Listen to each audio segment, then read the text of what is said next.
네, 저희 본게임2는 코로나 자가검사 후에 녹화를 진행합니다. 네, 위성 전문가는 아닙니다만 오랜만에 과학 비슷한 게 나왔네요. 자, 미리터리 사이언스의 심연 만남 본게임 오늘도 본내용으로 곧장 진격해보도록 하겠습니다. 안녕하세요. 저희는 본게임2의 NSG입니다. 자, 그러면 오늘의 주제 영상을 통해서 먼저 확인하겠습니다.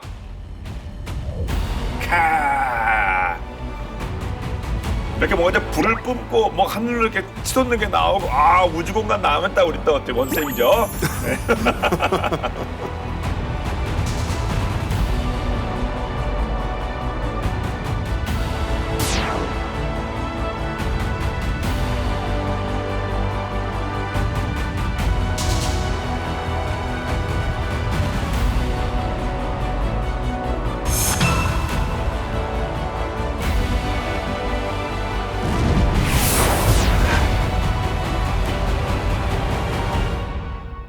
자, 오늘의 주제는 불붙은 위성 전쟁, 안보의 신영역, 새로운 영역이라 불리는 위성의 세계가 오늘의 주제가 되겠는데요. 최근 들어 더욱더 뼈저리게 느껴지는 그런 주제가 아닌가 싶습니다. 특히 우크라이나 관련해서 진짜 생생하게 그 전쟁이 일어나기 전에 많은 그 영상들이 있었지 않습니까? 그래서 정말 이 빼박인 그런 장면들도 많이 있었는데 하나하나 살펴보도록 하겠습니다. 그 당시 우크라이나 전쟁 직전에 러시아군의 포메이션이라고 할까 그게 제대로 그냥 찍혔잖아요. 그렇죠. 미국 우주 위성 기업 맥사 테크놀로지가 공개한 위성 사진 요건데요. 이게 이제 2022년 1월 19일에 러시아 측 우크라이나 국경 인근 옐리아에 배치된 전차들 모습이죠. 와. 그래서 이렇게 이제 전차들이 딱 배치가 된 것이 이제 찍혔고요. 예. 이 두 번째 사진을 보시면 여기 언제냐면은 2월 15일 날 러시아 국방부가 우크라이나 국경지대에 배치된 그 병력과 장비를 철수한단 말을 했었잖아요. 맞죠? 예. 그 며칠 후에 2월 21일 날 공개된 사진인데 오히려 그 러시아의 벨고로드 북서쪽 솔로티 발로이키 근처에서 우크라이나 국경을 따라서 보시는 것처럼 다수의 장갑 부대 장비와 군대를 새로 이제 배치하는 모습이 찍힌 거고요. 예. 그 다음에 세 번째 사진은 이거는 이제 이 불빛 보이시죠? 불꽃.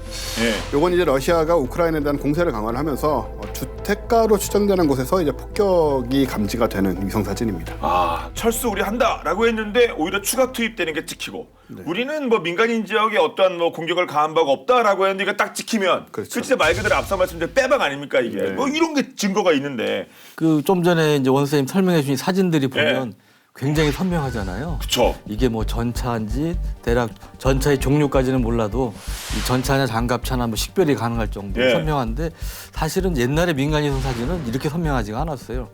정찰위성, 첩보위성 정도 돼야 사실은 이 정도 해상도가 나왔는데 요즘은 민간 상용위성도 30cm급 옛날에 정찰위성 수준의 해상도가 나오니까 정말 이제는 민간인들도 옛날 그 미국하고 소련의 이 정찰위성, 첩보위성 정보를 접할 수 있었던 그런 사람만이 알 수 있던 정보를 이제 전 세계인이 다 공유하는 상황이 된 거고 이게 사실은 이번 우크라이나 전쟁이 그 새로운 양상 중에 이제 하나라고 볼 수가 있는데 과거의 경우는 지상, 해상, 공중 이렇게만 소위 3차원 공간만 따졌는데 이제는 우주까지 이제 영역이 확장되는 이제 그러한 현 상황이 됐죠. 특히 현대전을 이제 네트워크전이라고 그러지 않습니까? 그러니까 여러 가지 컴퓨터라든지 통신 체계 유기적으로 연계가 된 이런 상황이 되다 보니까 더욱더 위성의 역할이 커진 이제 이런 시대가 됐고 이런 위성 정보가 전쟁의 승패에 큰 영향을 끼친 것으로 가장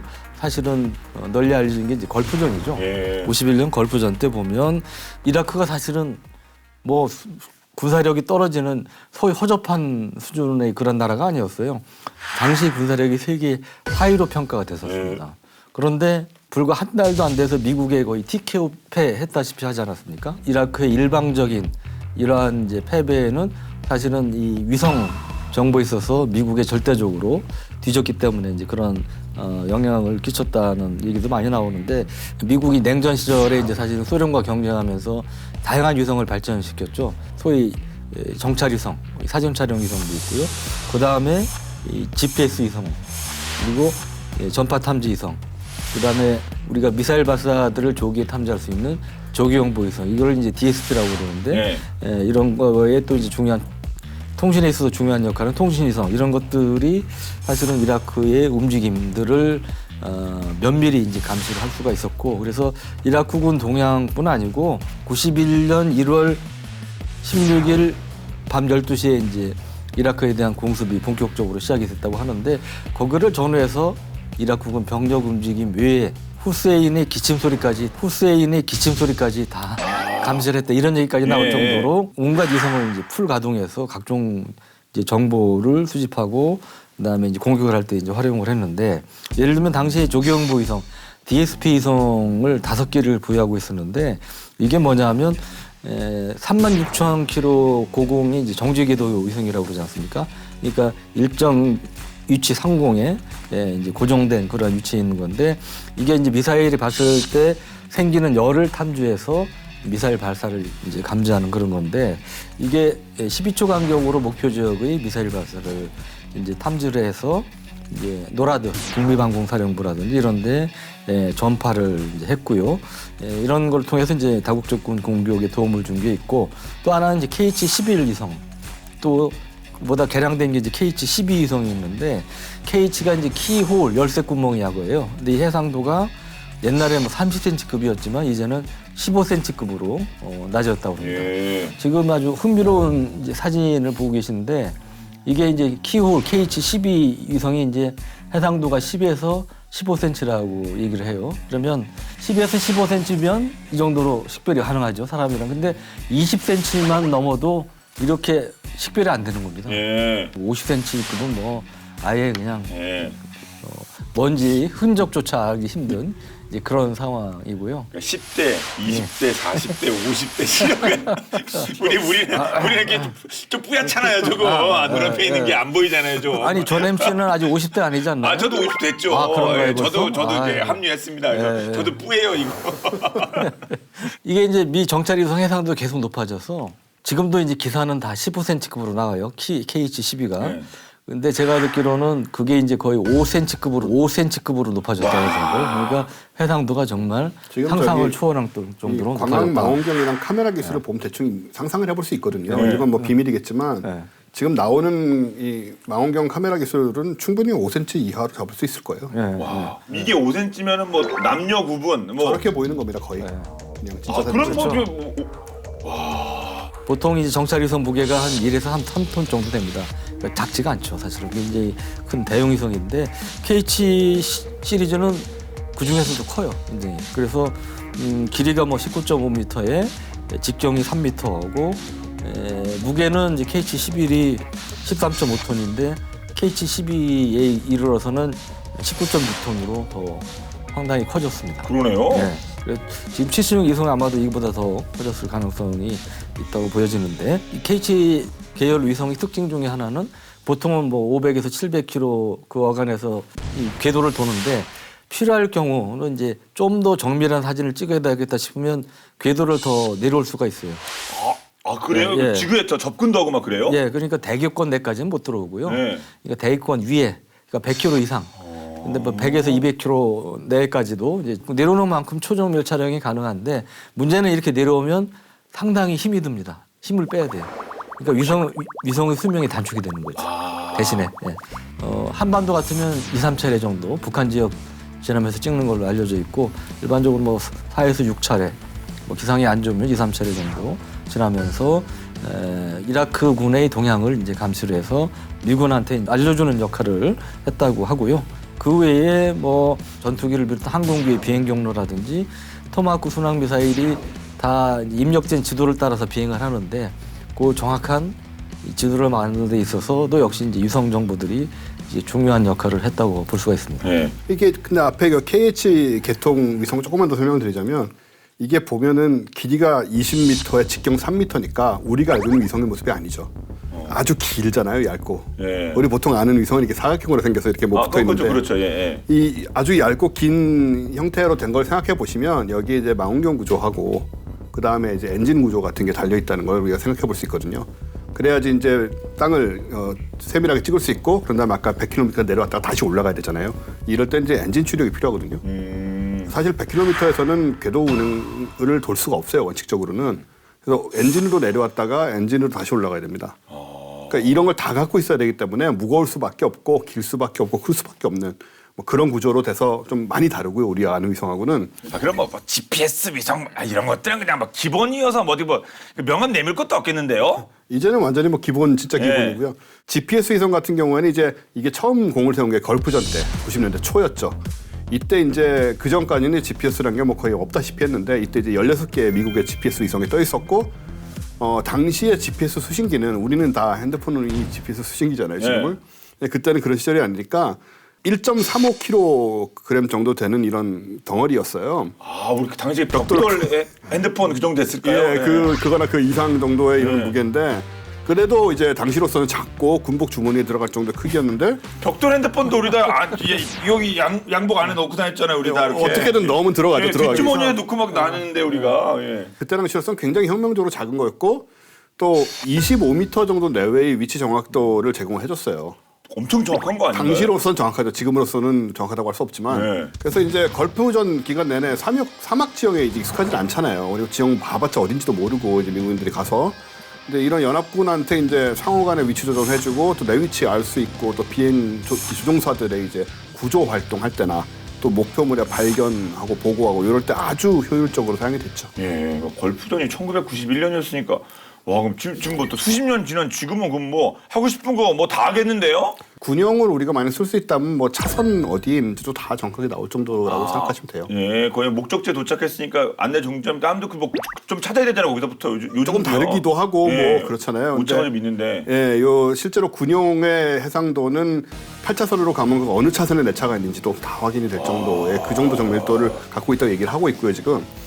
그래서 지금은 이제 2020년 이제 1월 3일 날 왜 이슬람 혁명 수비대 간부였던 그 쿠드스군의 사령관이었던 그 가셈 솔레이마니 이 사람이 이제 미국의 드론인 MQ-9 리퍼의 공중 공격을 받아 살해됐잖아요. 예. 그때 이런 게 일단 다 위성이 아니면 불가능한 거죠.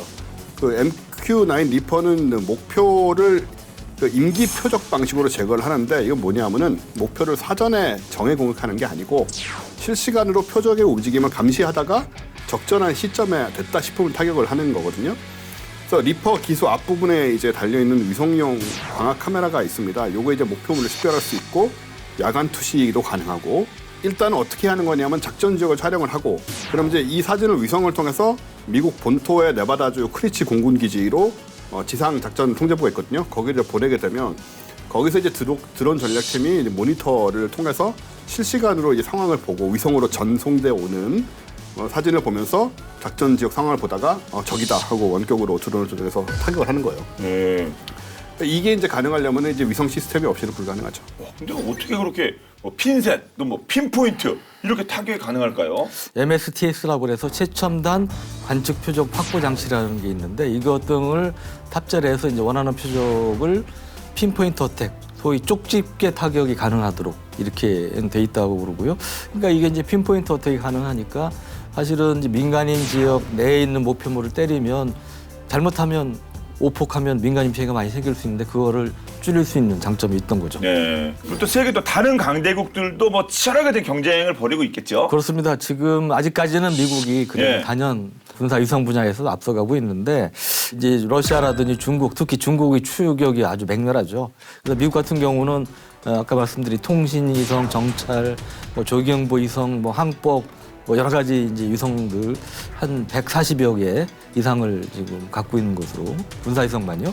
군사 분야에는 넘버 원이고요. 그 다음에 이제 러시아의 경우는 미국 다음으로 한 106기 정도의 군용 위성을 갖고 있고요. 중국의 경우는 이제 숫자상으로 러시아보다 많다 이런 지각도 있어요. 한 110여 기를 운영하고 있다 이런 이제 분석도 나오는데. 와, 그럼 우주에서도 결국은 중국이 또 미국을 맹추격하고 있군요. 예, 정말 맹추격하고 있죠. 예. 그래서 지금은 사실은 중국이 명실상부한 우주 초강국 중 하나고요. 그러니까 불과 이제 몇 년 새에 이렇게 돼버린 건데 예. 일단 미국도 못했던 혹은 안 했던 달 뒷면 착륙을 이제 2019년에 했었고요. 달 뒷면 착륙이라는 게 생각보다 쉽지가 않습니다. 왜냐하면 신호가 끊기기 때문에 달 때문에 이게 기술적으로 착륙이 어렵다기보다는 달 뒷면으로 넘어가면은 이제 지구랑 전파 신호가 안 되죠. 그렇겠네요. 그래서 미리 쐈어요. 이렇게 해서 쏴가지고 멀리 달 뒷변에 한참 멀리 띄워놓고 그 라그랑주점이라고 있는데 거기 띄워놓고 달 뒤로 넘어간 중국의 그 로켓이 이쪽으로 전파를 멀리 달 뒤쪽으로 더 멀리 있는 위성의 전파를 쏴서 얘가 달이 가려지지 않은 상태 바깥으로 지구로 전파를 쐈어요. 그러니까 이 시스템을 만들어야만 달 후면에 갈 수가 있습니다. 미국도 물론 할 수 있겠지만 안 했던 거죠, 굳이. 근데 중국이 이걸 하면서 이게 여러 가지 시사하는 바가 크죠. 이 로켓 기술 같은 거 있지만 이 전파 통신 기술 우주에서 이게 뭐 가로막혔을 때 이런 식의 방식을 사용하는 이런 것들을 다 이제 데몬스트레이션 한 거고요, 사실은.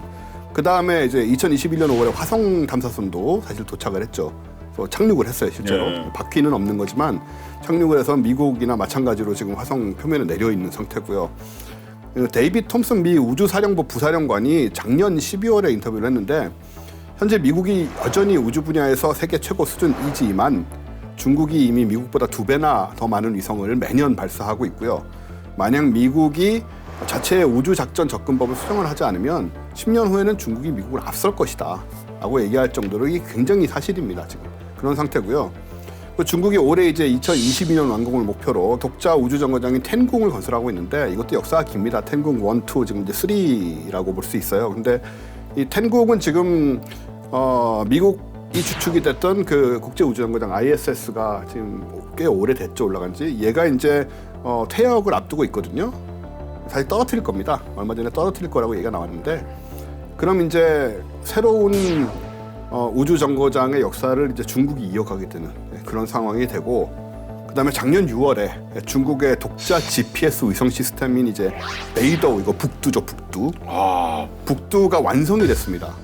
그래서 중국은 미국과 별개의, 미국, 러시아는 거 별개로 자기네들의 GPS 시스템을 갖게 됐기 때문에 예를 들어서 뭐 양안 전쟁이 일어난다, 대만과 이럴 때 중국 입장에서 만약에 미국이 GPS 지원을 뭐 여러 가지로 막아버릴 가능성이 있기 때문에 그랬을 때는 이제 쓸 수가 없게 되니까 자기네들 기술을 통해서 GPS를 사용하게 되면 전혀 문제가 없으니까요. 이런 식으로 이제 활용할 수 있다라는 그런 관점에서 접근을 한 것 같고 이제 완성이 됐기 때문에 이제 전 세계 어디에서나 중국은 자기네들 독자적인 GPS를 쓸 수 있게 됐고요. 또 중국에서 이제 로켓이랑 위성의 개발 제조는 사실은 군과 한 몸이라고 할 수 있는 이제 국유 기업 두 곳이 맡고 있는데 중국 항천과기집단 CASC라고 하고 그다음에 아주 이름이 비슷한 중국 항천과공집단 CASIC 이렇게 이 두 개가 있는데 인력 규모가 타국을 압도합니다. 이 과기집단 CASC는 17만 4천 명 직원이, 그리고 과공집단 CASIC는 15만 명, 합쳐서 30만 명이 넘습니다.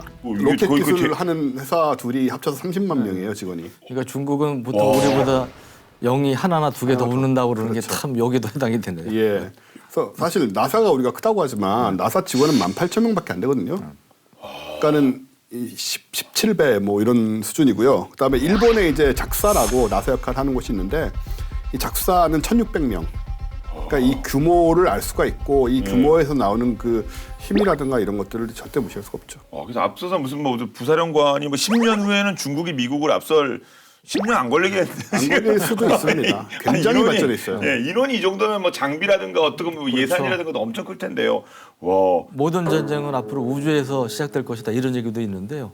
정말 그거는 맞는 이 미래전, 현대전에 맞는 이런 얘기인 게 우선적으로 눈, 귀 마비시키는 게 가장 전쟁에 있어서 기본적인 출발점이니까 그래서 다양한 이제 공격 무기들을 개발하고 있는데 지금 뭐 영상에도 나오고 있습니다만 지금 우주 공간을 돌고 있는 위성인데 ASAT 보이시죠? 이거는 이제 안티 세터라이트 약어예요.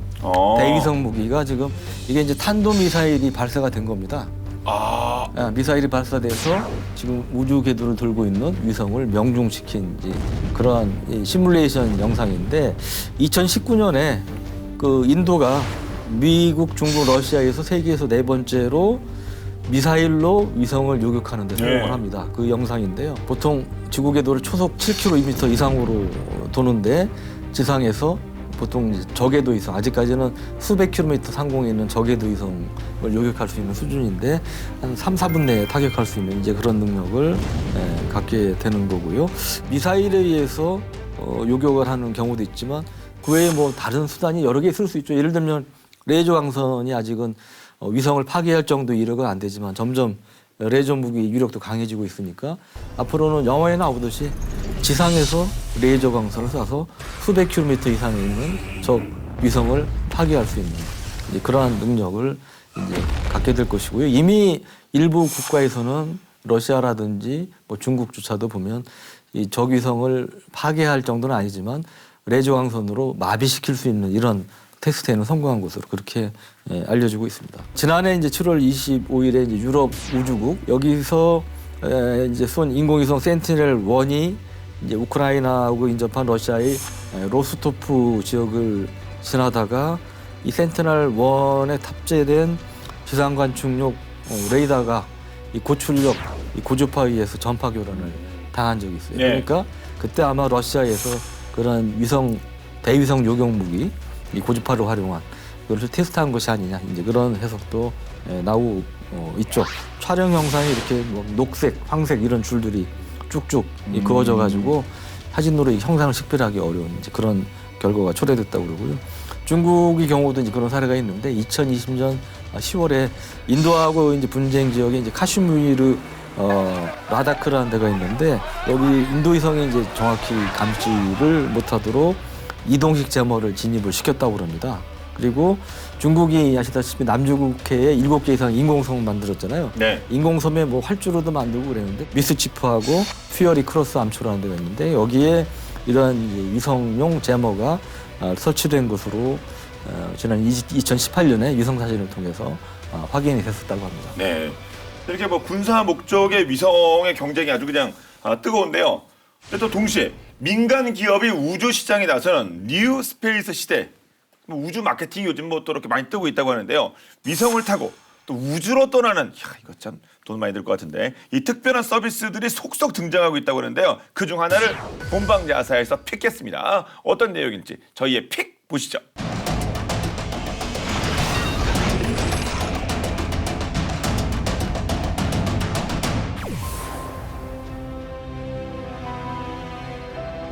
나이와 성별, 종을 막론하고 살아있는 생명이라면 그 누구도 피할 수 없는 이별이 있습니다.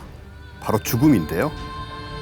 떠난 이들을 기리기 위해 매장, 화장, 수목장, 합장, 조장 등 문화권에 따라 다양한 방식의 장례를 치르고 있지만 늘어나는 고령 인구와 제한된 토지 탓에 새로운 묘소나 납골당을 찾는 일은 전 세계 남겨진 자들의 공통된 어려움으로 떠오르고 있죠. 그런데 이런 고민을 한 번에 타파할 아주 특별한 신상조 문화가 등장했으니 그 정체는 바로 우주장입니다. 인공위성과 함께라면 인터스텔라에 버금가는 우주장례식이 가능하다는데 어떤 서비스일지 지금 확인하시죠.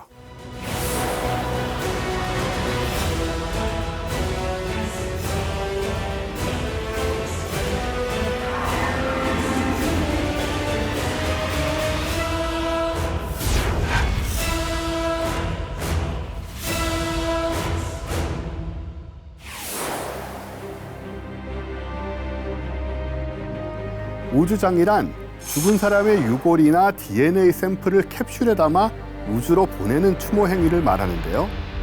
아직까진 생소합니다만 의외로 우주장은 오랜 역사를 지니고 있습니다. 명왕성 최초의 발견자로 잘 알려진 클라이드 톰보 역시 2006년 우주장을 치러 한 차례 화제가 됐었죠. 나사의 과학자들은 그의 유해가 담긴 캡슐을 뉴 호라이즌스 탐사선에 담아 우주로 쏘아 올렸고 그 덕에 클라이드 톰보는 뼈가루로 남아 2015년 7월 자신이 발견한 명왕성에 처음으로 방문할 수 있었습니다. 이처럼 우주장이란 개념은 오래전부터 있었지만 상업위성의 일부를 사용해야 하는 등 조건이 까다로워 이용자가 제한적일 수밖에 없었는데요.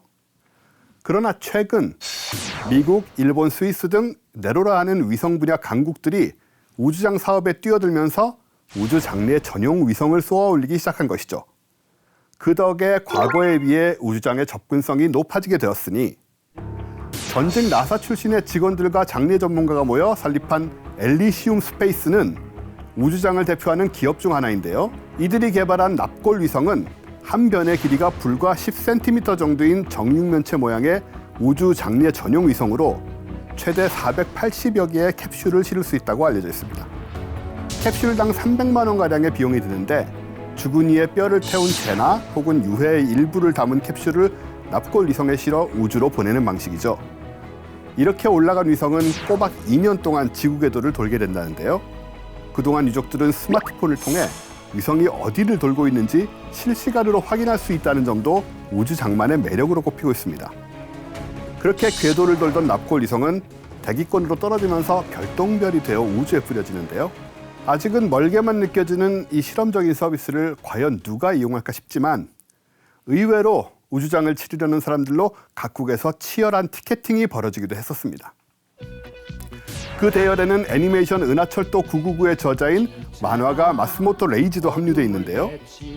그는 자신이 작품에서 그렸던 우주장이 현실화된다는 사실에 기쁨을 표하며 우주장을 예약했다고 하죠. 살아있는 그가 택한 방법은 자신의 긴 손톱을 잘라 우주로 보내는 것. 이분의 경우 손톱에게 이별을 고하기 위해 300만 원 이상을 쓴 셈인데요. 그 정도로 우주장이 핫하다고 봐야 할까요?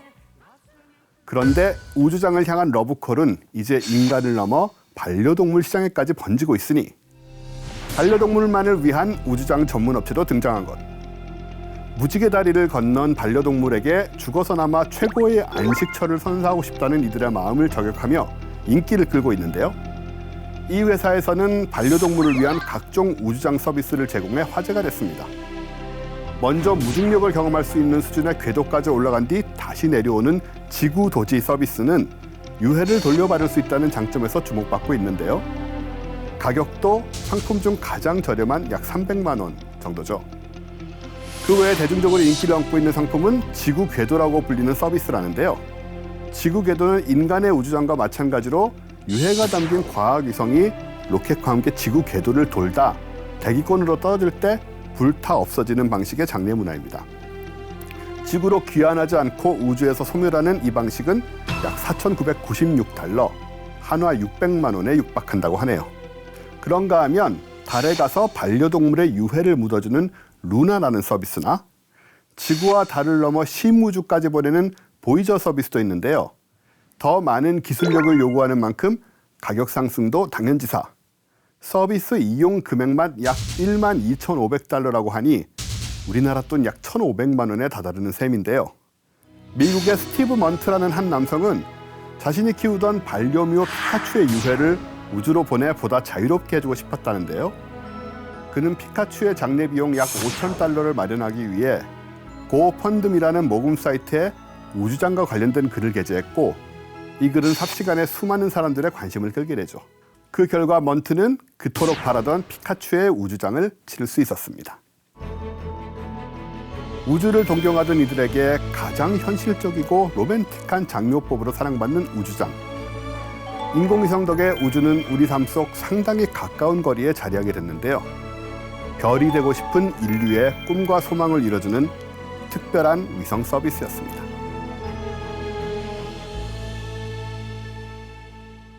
그러니까 이번에 이제 우크라이나 전쟁에서도 보면 그 앨런 머스크가 이끄는 스페이스X가 또 주목받았잖아요. 아, 예. 그때 이제 스페이스X가 하고 있는 것 중에 하나가 스타링크라고 그래서 저궤도에 한 16,000개 이상, 뭐 24,000개이기도 나오고 그러는데 그런 소형 위성들을 띄워서 전 세계에 이제 인터넷 가능하도록 하겠다는 거 아닙니까? 이제 물론 이제 비용은 받고 하는 거지만 이제 인터넷망을 가동시키는 이런 시스템을 지금 구축을 하고 있는데 우크라이나가 전쟁 와중에 그런 인터넷망이 파괴됐을 거 아니에요. 그런 인터넷 통신망을 되살리는데 스타링크를 통해 도움을 주겠다 해가지고 위성 시스템이라든지 아니면 뭐 지상 장비라든지 이런 거를 적극적으로 지원을 해서 우크라이나 통신망 복구에 지금 도움을 주고 있는 상황이어서 이게 사실은 웬만한 나라도 못한 일을 사실은 이런 회사가 한다는 것 자체가 사실은 또 아까 말씀하신 이 뉴스페이스의 한 단면을 예. 보여주는 거 아닌가 생각이 드네요. 그 와중에 또 일본 정부로부터 온 그 러시아 뉴스 차단 요청은 거절을 했대요. 그래서 참 아무튼 좀 괴짜적인 사람인데요. 우리 과학계에서도 상당히 흥미로운 인물로 일컬어지고 있고 스타링크 같은 경우에는 천문학계에서는 좀 비판도 있어요. 그 천문학 관측에 방해가 되거든요. 너무 많은 위성을 띄워놨기 때문에. 예, 수만 개를 이제 띄우고 있기 때문에 뭐 4만 2천 개 뭐 이런 얘기도 있고 하니까. 궁극적으로 하여튼 뭐 그 정도. 그러니까 요새 뭐 그 반사를 저지하는 뭐 그런 것도 예, 그런 거 이제 만든다고 칠한다고 하더라고요. 뭐 얘기는 하는데 예, 예. 망원경 요즘 관측한 거 보면은 그 기차 같이 줄이 쫙쫙 가 있는 그 맞아요. 위성들 사진이 많이 찍힙니다. 그런 얘기도 있지만 어쨌든 간에 세상이 확실히 변했다. 이런 식의 영향을 기업인이 줄 수가 있다는 그런 건 굉장하다는 생각이 드네요. 네. 근데 진짜 만약에 4만 2천 개인가 그게 다 뜨고 막 그러면 그것만 있는 게 아니잖아요. 아니 그러면 아무리 그 우주 공간이 그렇다고 하더라도 이게 지구 주위를 도는 건데 이거 이렇게 부딪히고 막 이런 거 막 스치고 뭐 문콕 이런 거만 충분히 나올 만한 거 아닙니까? 추돌 뭐 충돌. 보통 이제 지정된 궤도들 네. 그이 있는데 그러다 보니까 이제 말씀하신 그런 이제 교통사고 네. 비슷한 이제 그런 것도 있었다고 그러는데 아, 있었대요? 2009년에 있었다고 그럽니다. 그때 그 러시아 시베리아 800km 상공에서 두 개의 위성이 이제 충돌을 했는데 미국의 이제 상용 위성이 이리듐 통신 위성 이게 1997년에 발사된 거였고요. 그리고 이 작동이 멈춘 러시아의 통신 위성 코스모스 2251호 이거는 1993년에 발사된 거였는데 이게 충돌하는 사고가 있었다고 그래요. 그리고 이제 작년 3월의 경우 영국의 이제 우주 인터넷 회사 그 원웨이브라고 있어요. 이게 이제 스타링크에 약간 대응하는 개념으로 유럽에서 하고 있는 걸로 알고 있는데 원웹 위성하고 스페이스X 위성이 근접해서 충돌 가능성을 알리는 이제 적색 정보가 발령이 된 적도 있다고 그러고요. 그리고 그 작년 7월하고 10월에도 스페이스X 위성이 이 중국의 우주 정거장에 충돌하기 직전까지 갔었다는 뭐 그런 얘기도 있었는데 당시에는 이제 우주 정거장이 회피 기동을 해서 충돌을 피했다 이런 얘기도 나오고 있습니다. 예. 현 시점의 군사력 핵심 중에 하나가 이 위성 전력이 아닌가 하는 생각이 들 정도인데요. 근데 우리 대한민국도 재작년인가 이게 그냥 민간 위성이 아니라 군사용 위성 뭐 쏘지 않았나요? 그렇죠. 2020년 7월 21일이었죠. 이제 아나시스 2호는 이제 위성 지금 이제 떨어져 나가서 이제 그 궤도에 안착된 그 부분을 우리가 위성이라고 부르는 건데. 그리고 같은 달 31일에 즉 열흘을 걸쳐서 이제 올라가가지고 지구 정지 궤도까지 올라갔습니다. 예. 꽤 굉장히 멀기 때문에 35,786km 상공이거든요.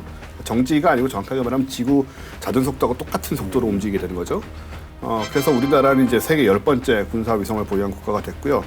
이 아나시스 2호는 지난 2014년에 우리 정부가 이제 F-35 전투기 40대 살 때 그때 로키드 마틴이 이제 절충 교육으로 함께 주기로 약속한 덤으로 주기로 약속한 그런 군사 위성이에요.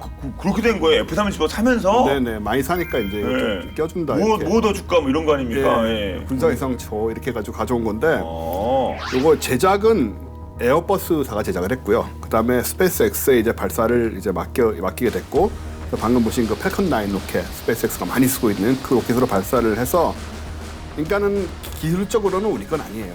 근데 이제 우리가 소유하고 있는 거죠, 기본적으로. 우리가 소유하고 우리가 사용을 하는 점에서 이제 우리 위성이라고 할 수 있는데 아나시스2, 6회 공군 위성 통신 시스템의 약자가 되고요. 아나시스 1호, 전에 1호는 이제 5호 위성이었어요. 근데 이건 이제 민군 겸용이었죠. 그래서 저게 이제 재민 공격에 취약하고 그리고 아무래도 이제 좀 한계가 있었는데 이 아나시스 2호는 완전히 군 전용으로 우리가 로키드 마틴에서 가져온 거기 때문에 회피 능력이 3배 이상 강화가 됐고 데이터 전송 용량도 2배가 증가가 됐고 그다음에 통신 가능 거리, 정보 처리 속도 뭐 이런 것들 전부 이제 발달됐기 때문에 단독 작전 수행 능력이 아주 향상된 그런 위성이고요. 기존의 지상 통신 체계는 이제 산악이라든가 이런 지형적 환경에 따라서 이제 전파 도달이 방해를 받아서 통신이 끊기는 현상들이 사실 많이 있었습니다. 근데 이 아나시스 2호는 한반도 전적 어디든 24시간 안정적인 통신을 지원을 하게 되고요. 또 뭐 해외 파병 지역을 포함한 원거리 지역에서도 통신만 지원이 가능한 그런 시스템이죠. 예, 발사된 지 한 2년 정도 된 것 같은데 뭐 그간의 그 진척 사항은 어떻습니까? 아나시스2는 이제 한국군 지휘통제 C4I 체계하고 전술정보통신망 TICN 등 약 30여 개의 군 무기 체계와 상호 연동 해서 이제 통신망을 구축할 계획인데요. 2020년 10월에 이제 국방과학연구소 주관으로 해서 지상 단말기 8종이 개발이 됐는데 이거하고 연결한 뒤에 운용성을 확인한 시험 평가를 연말까지 한다고 합니다. 작년 12월 27일에 LIG 넥슨하고 하나 시스템 등과 군용 위성통신 체계 2 지상 단말 양산 계약이 이제 체결이 돼서 오는 2025년 3년 뒤까지 8,885억 원이 투자가 됩니다. 이제 아나시2가 이제 본격 가동이 되면 이 군 통신 운영 환경이 크게 개선될 걸로 군에서는 이제 기대를 하고 있죠. 그래서 휴대용 또는 운반용 이 단말기가 보급이 되면 소부대에서도 활용해서 여러 가지 작전이라든지 훈련할 때 이제 도움을 받을 수가 있는 것이고요.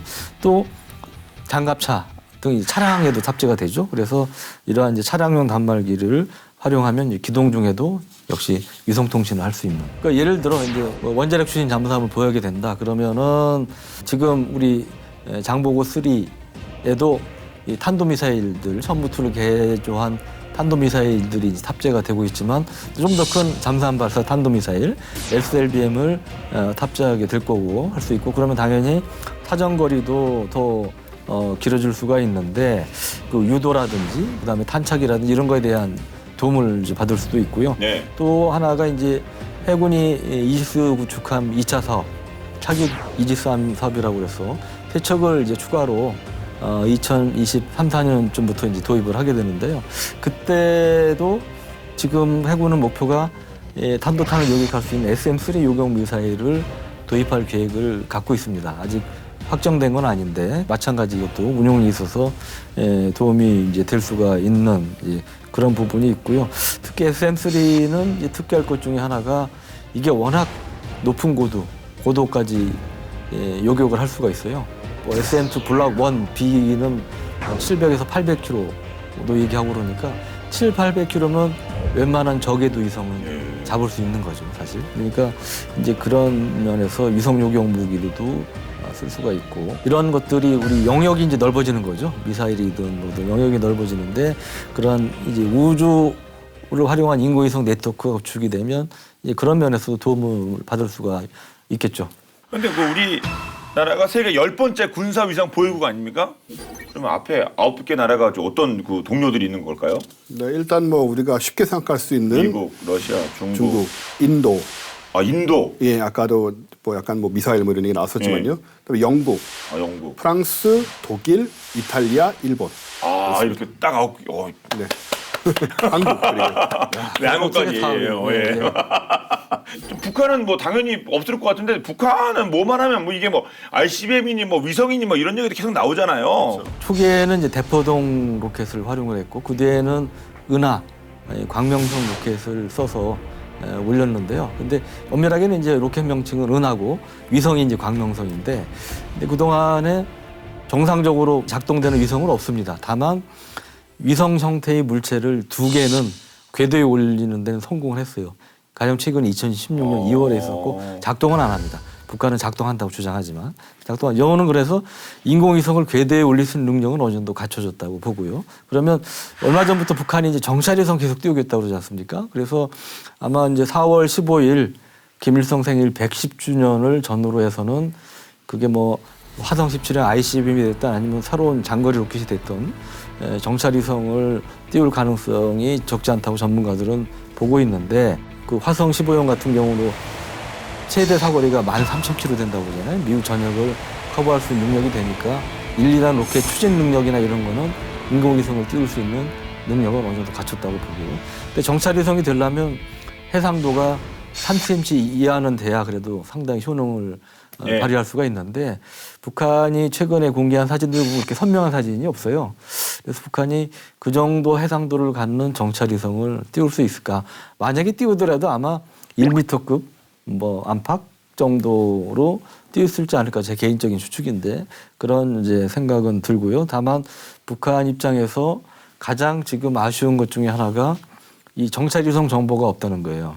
과거에는 이제 냉전 시절엔 그 수소련에서 받기도 하고 그랬는데 그게 이제 90년대대로 끊어졌죠. 그러니까 물론 뭐 소형 무인기도 띄운다 어쩐다 하지만 또 위성 많이 이제 수집할 수 있는 정보가 있는데 그게 굉장히 북한 입장은 아쉽기 때문에 또 대내 선전용으로 과시하기에 좋죠. 원래 우주 로켓, 위성 뭐 이런 것들이 선전용으로 좋지 않습니까? 그러니까 이제 그런 용도에서 상당히 뭐 실패를 하더라도 지속적으로 위성을 명분으로 해서 ICBM급 장거리 로켓을 쏘는 시도를 할 걸로 보여집니다. 예. 우리가 세계 10번째 군사 위성 보유국이긴 한데 거기에 또 우리 기술이 많이 들어간 건 아니다 그런 말씀해 주셨잖아요. 그러면 냉정하게 우리 그 위성 관련해서 우리 현실은 어떻게 평가하면 좋을까요? 우리가 이제 주변국하고 좀 비교를 해볼 필요가 네. 있는데 일본의 경우는 사실 내심 북한이 도발을 반기는 게 있어요. 북한이 도발하는 거를 반긴다고요? 예, 왜냐하면 자기들 이제 군사력 증강, 명분. 예, 명분을 이제 삼는데 특히 정찰위성 띄우는데 활용한 게 북한의 장거리 미사일 발사입니다. 1998년에 대포동 1호를 쏜 다음에 일본이 정찰위성을 여러 개 필요하다 해가지고 적극적으로 띄웠는데 사실은 우주의 평화적 원칙을 위반하는 그런 내용이었는데 북한의 도발을 빌미로 해서 계속 이제 쏘아 올렸고요. 근데 우리 같은 경우는 아리랑 위성이 사실은 다목적 위성이라고 불리는 게 어떻게 보면 이제 정찰위성 역할도 겸하고 있는 거죠. 근데 다만 해상도가 높지를 않아서 네. 그 한계가 있었던 건데 이제 그런 면에서 보면 이 4, 5톤이 넘는 정말 이 정찰위성 역할을 할 수 있는 이런 본격적인 대형 위성을 띄운다. 이런 전략도 물론 필요하지만 그 외에 100kg 미만의 소소형 위성을 여러 개를 다수를 몇십 개를 띄워서 좀 보완하는 이러한 이제 노력이 필요하고 실제로 우리 군이나 정부에서도 이제 그런 전략을 취하려고 하고 있습니다. 그래서 4.25 사업이라고 그래서 뭐 대형 위성 외에 초소형 정찰 위성도 이제 추진을 하고 있는데 4.25 사업은 이제 5대 정찰 위성을 도입하는 사업이죠. 요거는 이제 중대형급 위성인데 이제 2022년 1호기 발사를 추진을 하고 있고요. 네. 그러니까 올해 1호기 발사가 추진되고 있고 고성능 영상 레이더 탑재된 위성 4대하고 이제 전자 광학 및 적외선 탑재 위성 1대를 이제 도입을 하는 거고요. 이런 중대형급 위성은 해상도가 높죠. 0.3에서 0.5m니까 상당히 높은데 그리고 이제 주 야간 및 기상 악화 상황에서도 감시를 할 수가 있고 하지만은 속도가 좀 느립니다. 한반도 상공을 2시간에 한 번씩 정찰하기 때문에 감시망에 공백이 생길 수밖에 없습니다. 2시간 동안은 모르는 거죠, 사실은. 그래서 요걸 이제 소형 위성이 메워준다는 생각인 거고 ADD가 지금 개발 중인 초소형 영상 레이더 이 위성 요걸 이제 32대를 띄우면 30분 간격으로 한반도 주변을 정찰할 수 있거든요. 그러니까 요거는 이제 예를 들어서 뭐 핵무기를 탑재한 미사일을 뭐 북한이 이동식 발사대로 움직인다거나 뭐 이런 것들을 사전에 포착하기 아주 좋고 이런 소형 위성은 보통 510km 고도에서 1m 정도 크기의 물체를 들여다보니까 해상도는 높지 않지만 이런 뭐 이동식 발사대 같은 거 정도는 우리가 충분히 해치를 할 수 있지 않을까 생각이 되고요. 그리고 이제 카이가 글로벌 이제 항공기 제작 업체인 에어버스하고 손잡고 지금 이제 위성 공동 개발을 또 하고 있거든요. 예. 예. 그래서 특히 이제 소형 저궤도 위성 개발을 이제 위한 협력에 주력한다는 계획인데 이게 이제 운영 고도가 500에서 2,000km 사이 이걸 보통 이제 저궤도라고 우리가 얘기를 합니다. 이 자리에 있는 위성들은 주로 이제 지구 관측이나 감시, 정찰 이런 데 활용이 되는데 이 낮을수록 위성은 속도가 빨라진다고 보시면 돼요. 낮은 저궤도로 내려오는 만큼 이제 속도가 빨라지고 이런 위성들을 잘 활용하면은 사실 지구 어느 곳에서든 통신 지연이 없는 5G, 뭐 6G 이런 이동 통신도 가능해지고 하니까 이런 것들을 이제 잘 활용을 좀 해보려는 거죠. 예. 그 말씀 들어보니까 위성이 진짜 뭐 있으면 좋고가 아니라 이제 꼭 필요한 그런 시대가 온 것이 아닌가 하는 생각이 드는데 오늘 전체적으로 한 말씀씩 부탁드리면서 이 군 당국에서 앞으로 10년간 한 16조 원 정도를 각종 국방 분야 우주 개발에 투입할 계획이라고 그래요. 여기에는 아까 원세 말씀하신 이제 4.25 사업을 비롯해서 초소형 위성도 수십 개를 띄우는 이런 것들도 포함이 되어 있고 KPS라고 해서 한국형 GPS도 예. 띄울 계획입니다. 이게 왜 중요하냐면 유사시에 이 GPS 같은 경우 특히 북한이라든지 상대방이 교란할 수가 있어요. 그러면 뭐 엉망이 되겠죠, 다. 뭐 GPS가 교란되면. 그래서 그거에 대비해서도 한국형 GPS, KPS가 필요한데 한 3조 7천억 정도를 투입해서 이제 도입할 계획이고 또 우리 독자적인 조교형 위성, 북미사일 발사 등을 탐지하는 이런 위성, 그다음에 또 통신 위성도 뭐 아나시스 2 있지만 또 계속 추가할 계획인데 이제 모든 전쟁은 우주에서 시작된다. 네. 그런 마음가짐으로 이 우주의 군사적 활용에 대해서 좀 더 적극적으로 관심을 가져야 될 것 같습니다. 우리가 이제 발사체 로켓 기술 독립을 해야 된다. 누리호가 작년에 뭐 절반의 성공 이런 얘기를 하지만은 이번 6월 15일 날 두 번째 시험 발사를 하거든요. 그래요? 예, 이때 제대로 성공을 해주면 누리호가 이제 위성체를 공중에 띄우는 것까지 끝내는 거니까 그럼 이제 어느 정도 우리가 러시아나 미국의 도움 없이도 이제 이런 식으로 이제 위성을 올릴 수 있는 기술을 갖게 되니까 예. 거기에 좀 기대를 해야 될 것 같아요. 와, 우리 본 게임에서도 누리호 6월 15일 네. 이 시험 발사 아주 관심을 갖고 지켜봐야 되겠습니다. 네. 자, 오늘 본 게임은 여기까지입니다. 본 게임은 국방TV 앱을 통해서 언제든지 시청할 수 있으니까 많은 활용 부탁드리겠습니다. 다음 주 저희는 더욱더 화끈한 내용으로 돌아오도록 하겠습니다. 지금까지 저희는 본 게임 2의 지였습니다. 고맙습니다. 네. 감사합니다. 또 이게 또 러시아와 또 연결이 되는군요. 이게. 그러니까요.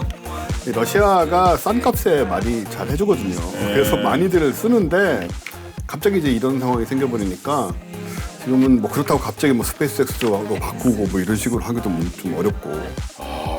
진짜 우크라이나 침공이 정말 많은 부분에 있어서 영향을 미칩니다. 그러게요.